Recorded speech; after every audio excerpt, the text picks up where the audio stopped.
네, 반갑습니다, 여러분. 이번 영상은 제가 왜 인생을 제 노후를 책임져 줄 종목으로 버크셔 해서웨이를 선택했는지 그 계기와 그 다음에 버크셔 해서웨이에 대해 좀 알아보는 영상을 갖도록 하겠습니다. 자, 우선은 왜 제가 버크셔 해서웨이를 제 인생을 책임져 줄, 제 노후를 책임져 줄 그런 종목으로 픽을 했는지 그 계기는 일단 제 연금저축 펀드와 그리고 IRP 그리고 퇴직연금 DC 이 세 가지 계좌가 또 있는데 과연 이 돈을 어떻게 굴릴 것인가. 너무 이 계좌 제 메인 미국 주식 계좌까지 하면 4개인데 이거를 다 신경 써서 하기가 너무나 어렵다. 그래서 굉장히 심플하고 간결한 방법이 뭐가 있을까라고 했을 때 어떤 문제가 있을 때 가장 좋은 방법이 뭐죠? 그 분야의 전문가에게 맡기는 게 가장 좋죠. 그래서 생각난 게 펀드였고 최고의 주식 전문가 펀드 매니저들한테 그냥 맡기면 되겠다 해서 펀드들을 좀 살펴봤고 그 펀드들 중에서 마음에 드는 게 있었어요. HSBC에서 운영하는 아주 좋은 포트폴리오를 갖고 있는 펀드가 있었는데 좀 더 생각을 해보니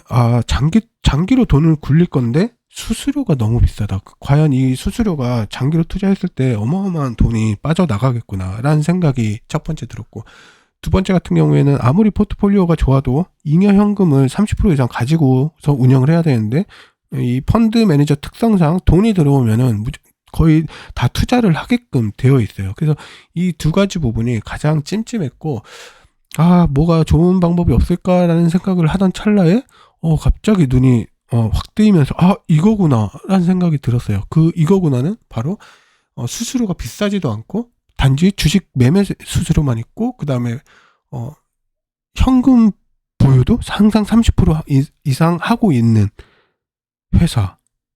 펀드는 아니지만 펀드와 같은 세계 최고의 회사 버크셔 해서웨이가 생각이 났어요.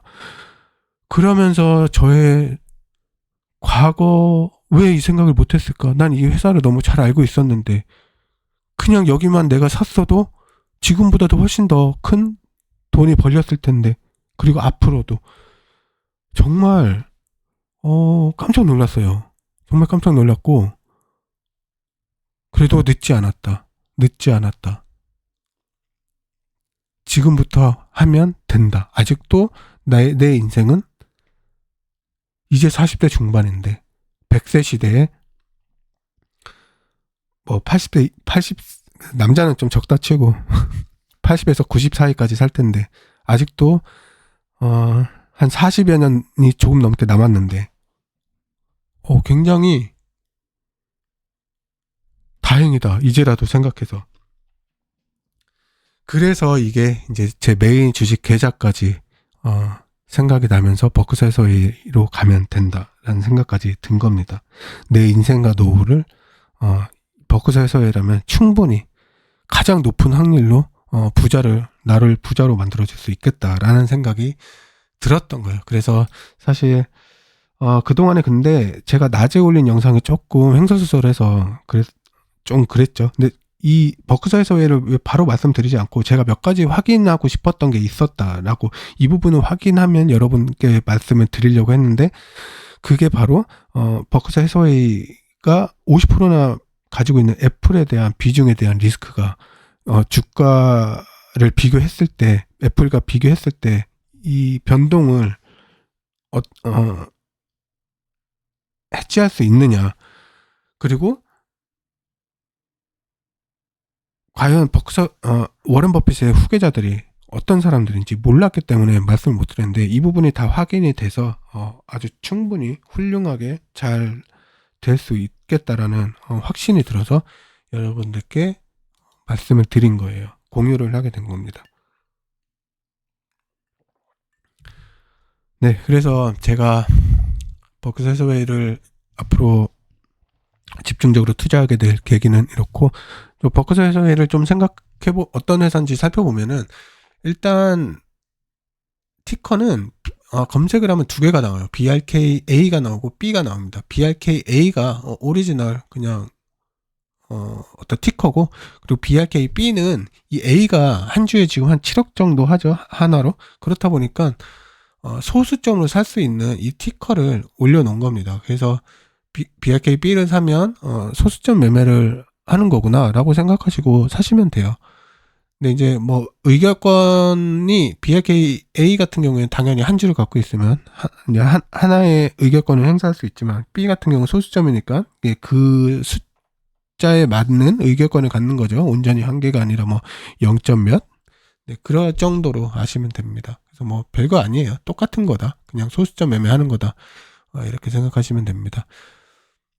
버크셔에서의 지금 포트폴리오를 뭐 대략 이렇게 보면은 애플 거의 절반, 그리고 뱅크 오브 아메리카, 그리고 아메리칸 익스프레스, 그리고 코카콜라 7%, 그리고 쉐브론과 옥시덴탈 페트롤리움, 그러니까 에너지 쪽에 가장 비중이 높아요. 지금 현재 조금 더 샀다고 하니까 한 10% 정도 되지 않을까 생각해요. 그래서 애플 다음으로 현재 에너지 쪽을 가장 많이 들고 있고, 그리고 아다스는 여기 뭐 아마존이라든지 이제 이 조금씩 갖고 있는 걸 다 합쳤을 때 뭐 0.1% 비중 이 포트폴리오에 있는 뭐 작은 회사들도 있어요. 그런 거 다 합친 게 이제 17% 정도 된다 라고 봐요. 그래서 포트폴리오를 놓고 좀 보면은 애플도 180불 적정가인데 뭐 그 정도 지금 현재 머물러 있고, 뱅크 오브 아메리카, 아메리칸 익스프레스는 제가 안 봐서 잘 모르겠는데 아마 좀 올랐을 거예요. 은행 섹터가 올랐으니까 지금 한 바닥 찍고 한 30% 올랐는데, 그래서 이쪽에서 괜찮고, 그리고 코카콜라는 뭐 꾸준히 가고 있어요. 그 예상치만큼. 그리고 에너지 쪽이 이제 지금 막 갈 것 같다. 버핏도 계속해서 그 때를 위해 계속해서 매집을 해서 10% 비중을 맞추는 것 같은데, 앞으로 뭐 오른다면 에너지 쪽 때문에 좀 오르지 않을까 이렇게 생각이 들어요. 근데 이 버크셔 해서웨이를 여러분이 꼭 아셔야 되는 게 그럼 버크셔 해서웨이 전체 돈의 50%가 애플이냐? 아닙니다. 이거는 주식에 대한 거의 포트폴리오 이 외에도 여러 가지 어떤 사업체들이 많고, 이 비상장 철도회사 아시죠? 이런, 그러니까 주식 외에 이루어지는 수익화하고 있는 사업이 너무나 많아요. 그러니까 이게 전체 돈의 비중의 50%가 아니라 이 주식에서의 50% 비중인 거예요. 그러니까 그 사업체들을 전부 다 합쳤을 때는 애플이 50%가 아니라 뭐 정확히 몇 프로인지 모르겠지만 한 뭐 30%뭐 요렇게 되겠죠. 그리고 뭐 뱅크 오브 아메리카는 또 작은 부분. 그러니까 애플은 뭐 정확히 모르겠지만 30에서 40% 이렇게 적어지겠죠. 그러니까 이게 다가 아니다. 버크셔 해서웨이의 어떤 전체 포트폴리오를 봤을 때 그렇고, 그렇기 때문에 꼭 애플이 어떻게 좀 안 좋게 된다고 해도 일시적으로 주가가 빠질 수는 있겠지만 오히려 그때는 버크셔 해서웨이를 또 많이 살 수 있는 그런 타이밍이 될 수도 있고, 그리고 어쩌면 이제 저도 이거 현금을 버크셔 해서웨이에 투자한다고 해도 현금을 근데 다 투자해도 돼요. 왜냐면은 버크셔 여기 BRK에 다 투자를 한다고 해도 어차피 이 BRK는 현금 비중을 항상 30%로 유지를 하고 있는 회사이기 때문에 내가 여기 다 투자한다고 해도 어떻게 보면 현금 보유를 하고 있다라고 보면 돼요. 하지만 이제 더 어떤 리스크에 대비하기 위해서, 물론 또 제가 굴리는 주식들도 있기 때문에 현금 비중을 저는 30%를 저대로 보유를 할 거고, 혹시나 워렌 버핏이 좋은 곳으로 가는 날이 만약에 온다면, 그래서 그로 인해 이 주가가 크게 출렁인다면 뭐 한 10%, 20% 그때 그 남은 현금을 또 때려 넣을 수 있는 그런 또 찬스가 올 수도 있기 때문에 현금 비중을 그 정도를 놓고 이제 집중 투자를 하려고 해요. 그렇고, 그리고 제가 사진을 몇 개 준비했는데 뭐 요거는 버크셔의 퍼포먼스예요. 이 1965년부터 왼쪽이 이제 BRK이고 우측이 이제 S&P 500. 수익률 비교예요. 뭐 대략 놓고 봐도 깨지는 연도도 있어요. 분명히 깨지는 연도도 있는데 이런 건 정말 빅찬스죠. 빅찬스. 그러니까 깨져도 뭐 3%, 4%, 2% 이런 좀 큰 건 뺄게요. 어차피 시장이 크게 깨지는 그런 때기 때문에 2% 그러니까 크게 깨지는 때가 4번. 1965년부터 지금 24년이니까 한 60년간 4번. 그러니까 15년에 한 번. 그러니까 우리는 이 수치로만 봤을 때 대략 한 2번 정도? 2번 정도? 그러면 그 2번이 굉장히 큰 또 매수 찬스겠죠. 매수 찬스겠죠. 그래서 뭐 대략 요런 식의 느낌이다. 그리고 두 개를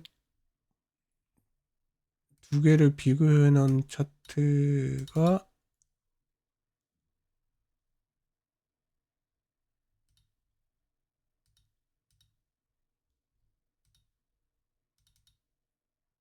요거예요. 갑자기 이게 미리 해놨었는데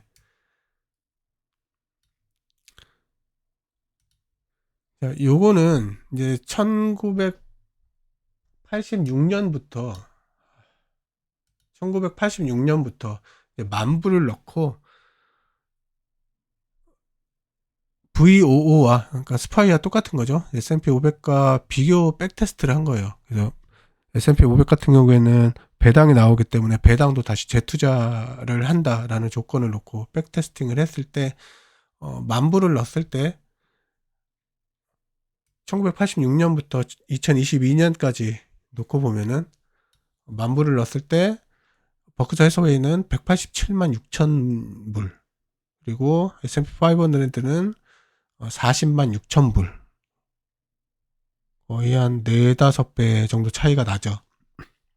물론 절대적인 건 아니겠지만 이 긴 시간의 백테스트라면은 어느 정도 비슷한 그런 효율이 나오지 않을까 생각이 들어요.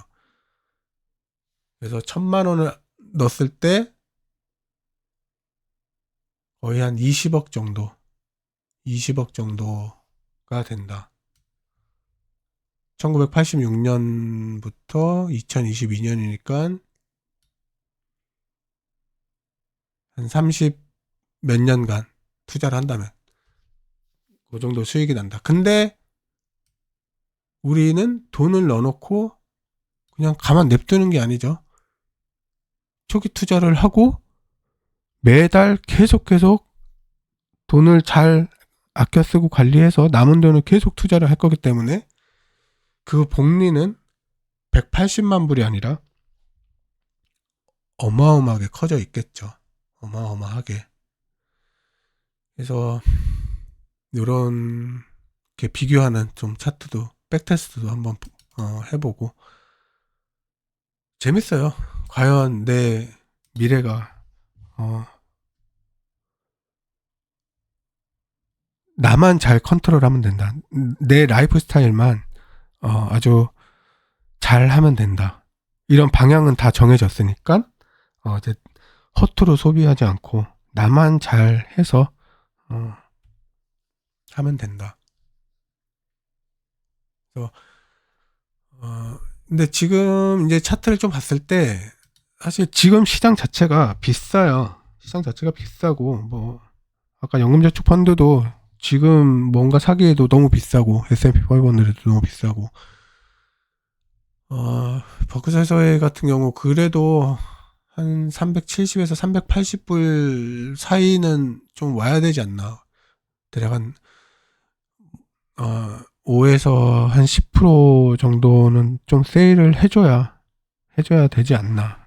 그래서 그때부터 좀 집중적으로 투자를 해서 꾸준히 돈이 좀 생길 때마다 정말 많이 비싸지만 않으면은 좀 사 모아 나갈 생각이에요. 현금 비중은 30% 정도 항상 놔두고 그렇게 하면은 됩니다.